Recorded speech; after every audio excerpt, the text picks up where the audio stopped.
کھیل کا اگلا دور شروع ہوا اور اس راؤنڈ میں سب نے کسائی کے خلاف ووٹ دیا۔ حالانکہ وہ ایک سویلین بھی تھا، لیکن اب اسے ختم کر دیا گیا تھا، لہٰذا اب اسے مرنا تھا۔ اس کی کرسی اٹھی اور دھوئیں کے اس گیند میں چلی گئی۔ جیسے ہی وہ دھوئیں کی اس گیند میں گیا، گیم ماسٹر نے سب کو بتایا کہ بوچر کسی چیز سے خوفزدہ نہیں ہے۔ اس کے خوف کا پتہ لگانے کے لیے اسے نفسیاتی ٹیسٹ دیا گیا تھا، جس میں معلوم ہوا کہ کسائی کسی چیز سے نہیں ڈرتا تھا، لیکن وہ احمقوں کے درمیان رہنا پسند نہیں کرتا تھا۔ اس وجہ سے اس کی سزا دوسرے لوگوں سے بہت مختلف تھی۔ اب چونکہ وہ کسی چیز سے خوفزدہ نہیں تھا، اس لیے اس کے خوف کا سامنا کر کے اسے سزا نہیں دی گئی۔ در حقیقت اسے ایک مختلف سزا دی گئی تھی۔ یہ دکھایا گیا ہے کہ اس دائرے میں دو آدمی بوچر کو مارنے آئے تھے۔ سب سے پہلے بوچر کو کون مارتا ہے، لیکن پھر بھی بوچر اپنے دماغ کا استعمال کرتا ہے اور زمین سے مٹی اٹھاتا ہے اور مٹی کو ان کی آنکھوں میں ڈال دیتا ہے، اور پھر ایک بوتل اٹھاتا ہے اور ان پر حملہ کرتا ہے اور انہیں مار ڈالتا ہے۔ لیکن یہ محافظ بار بار مرنے کے بعد بھی زندہ تھے، لیکن کسائی نے ہمت نہیں ہاری اور بار بار ان سے لڑتے رہے اور انہیں مارتے رہے۔ یہ دیکھ کر بوچر کے تمام ساتھی خوش ہو گئے۔ آخر جب محافظ مر گئے تو بوچر نے بھی یہ سوچا کہ اس کی جان بھی نہیں بچائی جائے گی، لیکن ایسا نہیں ہوا۔ اچانک جیسے ہی اس نے اپنا پاؤں پیچھے رکھا، اس کا پاؤں ایک پتھر سے ٹکرایا اور وہ کھڑا ہو گیا۔ جب وہ واپس گرا تو اس کے سر میں بڑے بڑے سوراخ تھے اور وہ وہیں مر گیا۔ جیسے ہی بوچر کی موت ہوئی، گیم ماسٹر نے ٹائمر کو دوبارہ سیٹ کیا اور انہیں دوبارہ مافیا کو ووٹ دینے کے لیے کہا۔ جب سب نے ووٹ ڈالنے کے لیے بحث شروع کی تو قسطنطین نے کہا، میں آسانی سے بتا سکتا ہوں کہ مافیا کون ہے، کیونکہ میرے پاس مستقبل کی پیشن گوئی کرنے کی سپر پاور ہے۔ لیکن مجھے سیاہ رسول کہتے تھے، میں بھی حکومت کے لیے کام کرتا ہوں، میں انہیں جنگ کے دوران مشورہ دیتا ہوں، اور اس کے علاوہ میں نے کئی پیرانارمل شوز میں بھی حصہ لیا تھا۔ قسطنطین کے مطابق اس بار پیٹر مافیا تھا۔ سب نے اس سے پوچھا، اگر آپ پہلے ہی جانتے تھے کہ مافیا کون ہے تو آپ نے پہلے لوگوں کو مرنے کیوں دیا؟ پھر پیٹرس نے کہا، میں یہ سب پیسے اپنے لیے حاصل کرنا چاہتا ہوں، میں اس پیسے کو کسی سویلین کے ساتھ تقسیم نہیں کرنا چاہتا، یہی وجہ ہے کہ میں نے پہلے جو کچھ ہو رہا تھا اسے چھوڑ دیا۔ قسطنطین کے مطابق بہت سے لوگوں نے پیٹر کے خلاف ووٹ دیا تھا، لیکن 3 لوگوں نے پیٹر کے خلاف ووٹ دیا کیونکہ انہوں نے محسوس کیا کہ پیٹرس کو زندہ نہیں ہونا چاہیے۔ وہ کھیل میں اپنی طاقت کا استعمال کر رہا ہے اور یہ بالکل بھی منصفانہ نہیں ہے۔ لیکن قسطنطین کے خلاف ووٹ کم تھے اور پیٹرس کے خلاف ووٹ زیادہ، اس لیے پیٹرس کو نکال دیا گیا۔ اب پیٹرس کو قتل کر دیا جائے گا۔ پیٹرس کو مریم کی موت کے سوا کوئی خوف نہیں تھا، لیکن نفسیاتی ٹیسٹ سے پتہ چلا کہ پیٹر پانی سے ڈرتا تھا۔ یہی وجہ ہے کہ وہ اسے کالے دائرے میں پانی میں بھیجا گیا۔ ایک چھوٹی کشتی سمندر کے وسط میں تھی اور آس پاس کی شارکس نے اسے ہلانا شروع کر دیا۔ اپنے آپ کو بچانے کے لیے پیٹر ایک شارک کو کسی تیز دھار چیز سے مارتا ہے اور باقی شارک مردہ شارک کو کھانا شروع کر دیتی ہیں۔ موقع کا فائدہ اٹھاتے ہوئے وہ سمندر میں چھلانگ لگا دیتا ہے۔ اپنے آپ کو بچانے کے لیے وہ تیر کر دوسری طرف جانا چاہتا تھا، لیکن اس نے مریم کو اپنے سامنے دیکھا، وہ اسے اپنی طرف بلا رہی تھی۔ پطرس گم ہو گیا اور اس کے پاس چلا گیا، لیکن اچانک مریم شارک بن گئی اور اسے کھا گئی، اور حقیقی دنیا میں بھی یہ بتایا گیا تھا کہ اب پطرس مر چکا ہے، اور جہاں انہیں ایک بری خبر بھی سنائی گئی۔ پیٹر بھی ایک سویلین تھا اور مافیا نہیں تھا۔ گیم ماسٹر انہیں بتاتا ہے کہ جن 3 لوگوں کو آپ نے اب تک ووٹ دیا ہے اور ختم کیا ہے، یہ تینوں عام شہری تھے۔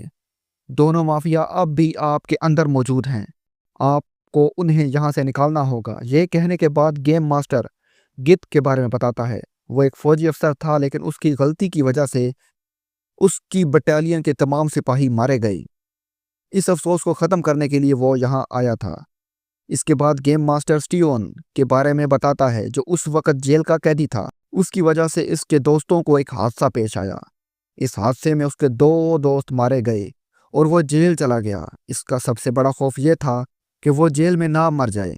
ان مذاکرات کے دوران جہاں ووٹنگ کا وقت بھی شروع ہوتا ہے، 2 حریف ایک دوسرے سے بحث کرتے ہیں اور وہ دونوں ایک دوسرے کے خلاف ووٹ دیتے ہیں۔ زیادہ تر لوگ گت کے خلاف جاتے ہیں۔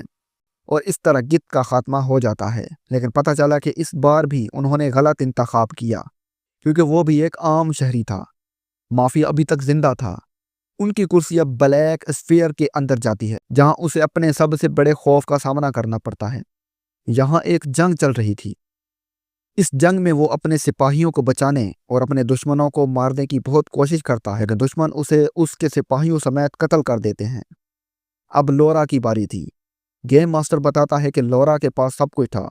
اس کا ایک خوشحال خاندان تھا، اس کے پاس بہت سے پیسے تھے، لیکن پھر اسے شراب پینے کی عادت پڑ گئی۔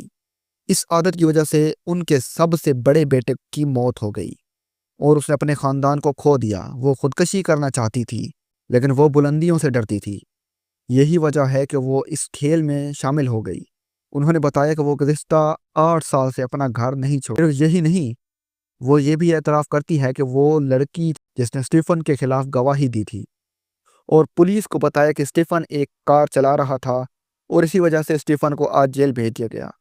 لورا نے اسٹیفن سے معافی مانگی اور اب اسے بلیک اسفیئر میں بھیج دیا گیا۔ جیسے ہی وہ وہاں جاتی ہے، اسے دکھایا جاتا ہے کہ وہ ہوائی جہاز میں تھی اور جہاز تیزی سے طوفان کی طرح بڑھ رہا تھا۔ اس طوفان نے طیارے کو تباہ کرنا شروع کر دیا۔ آہستہ آہستہ جہاز تباہ ہو گیا اور لورا بھی اسی میں مر گئی۔ اس کے بعد ووٹنگ دوبارہ شروع ہوتی ہے اور اس بار سب نے قسطنطین کے خلاف ووٹ دیا۔ یہ پتہ چلا کہ انہوں نے پہلی بار صحیح شخص کا انتخاب کیا۔ وہ ایک مافیا تھا اور ان کے انتخاب کی وجہ سے اسے بھی مرنا پڑا۔ اسے بلیک اسفیئر میں بھی بھیجا جاتا ہے، جہاں اسے اپنے خوف کا سامنا کرنا پڑتا ہے۔ وہ بوڑھا ہونے سے ڈرتا تھا اور یہاں وہ بوڑھا ہو جاتا ہے، بیمار ہو جاتا ہے اور مارا جاتا ہے۔ اس کے بعد ہر کوئی اسٹیفن کو ختم کر دیتا ہے۔ اسٹیفن کو بلیک اسفیئر میں بھی بھیجا جاتا ہے، جہاں اسے اس کا سب سے بڑا خوف دکھایا جاتا ہے۔ اس کا سب سے بڑا افسوسناک دن جب وہ اپنا آخری دن اپنی ماں کے ساتھ گزار رہا تھا، لیکن اس کے دل میں اداسی تھی، اسے تناؤ تھا۔ وہ جانتا تھا کہ آج اس کی آزادی ختم ہو جائے گی اور کل سے وہ جیل جائیں گے۔ جیسے ہی وہ جیل جاتا ہے، اسے دکھ ہوتا ہے اور وہ مر جاتا ہے۔ اب کھیل میں صرف 4 آدمی رہ گئے تھے۔ ان میں سے ایک مافیا تھا۔ انہیں منتخب کرنے کے لیے صرف 2 منٹ کا وقت دیا گیا، لیکن ووٹنگ سے قبل ایک امیدوار نے بتایا کہ کیرا اور کیٹ دونوں دوست ہیں۔ یہ کہتے ہی ہمیں کرن کی کہانی دکھائی جاتی ہے، جو اپنے دوست کی ڈیٹ پر اس کھیل کا صرف ایک حصہ تھی۔ اس کھیل کے آغاز سے صرف 1 دن پہلے اس کی ملاقات کیٹ سے ہوئی۔ وہ ایک دوسرے کی طرف راغب محسوس کرتے تھے اور انہوں نے اپنے تمام راز ایک دوسرے کے سامنے ظاہر کیے۔ کیٹ نے اسے بتایا کہ وہ بلندیوں، صحراؤں اور سانپوں سے ڈرتی تھی۔ کیٹ نے اسے یہ بھی بتایا کہ وہ ایک یتیم خانے میں پرورش پائی ہے۔ اس نے نہیں سوچا تھا کہ کوئی اسے اس دنیا میں بچانے آئے گا یا کوئی اس دنیا میں اسے محبت کرے گا، لیکن دلچسپ بات یہ تھی کہ دونوں نے ایک دوسرے کو یہ نہیں بتایا کہ انہوں نے کھیل میں حصہ لیا ہے، اور وہ دونوں ایک دوسرے سے مل کر حیران رہ گئے۔ اس بحث کے دوران انتخاب کا 2 منٹ کا وقت ختم ہو چکا تھا اور کمپیوٹر نے سزا دینے کے لیے کیٹ کا انتخاب کیا۔ جیسے ہی کیٹ اوپر جاتی ہے، کرن نے اسے پکڑ لیا اور وہ دونوں اس دنیا میں ایک ساتھ پہنچ گئے۔ وہاں کرن نے دیکھا کہ کیٹ شیشے کے فرش پر کھڑی تھی۔ کرن نے اسے اس پر بھروسہ کرنے کے لیے کہا اور وہ اسے بچا لے گا۔ کرن نے اس کا ہاتھ پکڑا اور وہ بھاگنے لگا اور شیشہ پیچھے سے ٹوٹتا رہا۔ آخرکار وہ زمین پر پہنچ گئے۔ انہوں نے دیکھا کہ دونوں پتھروں کے درمیان سے روشنی نکل رہی ہے۔ جیسے ہی وہ روشنی میں پہنچے، بہت سے سپاہیوں نے ان پر حملہ کر دیا۔ جب وہ سانپوں سے فرار ہوئے تو ان کا سامنا ایک بڑے اژدھے سے ہوا۔ اژدھے نے ان دونوں پر حملہ کر دیا۔ تب کرن نے دیکھا کہ اژدھے کی گردن پر ایک عجیب سا آئینہ لٹکا ہوا ہے۔ اس نے آئینہ تھاما اور اژدھے پر سورج کی روشنی ڈال کر اژدھے کو مار ڈالا۔ وہ آئینے کے ساتھ پتھروں کے پاس چلی گئی۔ پہلی مثلث سے پتھر چمک نہیں رہے تھے۔ جیسے ہی انہوں نے پتھروں کے درمیان ایک آئینہ لگایا، پتھر دروازے کی طرح کھل گئے۔ اندر انہوں نے ایک اور گھر دیکھا۔ جب وہ اندر گئے تو کیٹ نے کرن کو بتایا کہ یہ ان کا یتیم خانہ ہے۔ وہ ہمیشہ یہ جاننا چاہتی تھی کہ اسے یتیم خانے میں کس نے چھوڑا۔ وہ اس کی وجہ سے ہمیشہ اداس رہتی تھی۔ کیا یہ اس کی زندگی تھی؟ کرن نے اس سے کہا کہ آپ کو جذباتی ہونے کی ضرورت نہیں، آپ کو ان سب چیزوں کا سامنا کرنا پڑے گا۔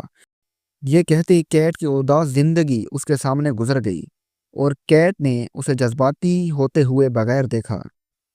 ان تمام مشکلات پر قابو پانے کے بعد جب وہ آگے بڑھے تو انہوں نے دیکھا کہ وہ آخر کار گیم ماسٹر تک پہنچ گئے۔ گیم ماسٹر نے انہیں بتایا کہ وہ اس کھیل کے فاتح ہیں کیونکہ وہ تمام نفسیاتی ٹیسٹ پاس کر چکے تھے۔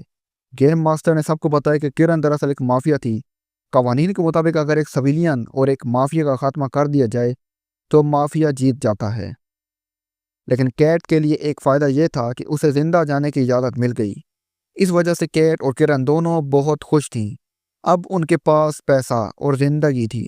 جیسے ہی وہ حقیقت کی دنیا میں آتے ہیں، یہ کہانی انہیں آرام دہ اور مطمئن دکھا کر ختم کر دی جاتی ہے۔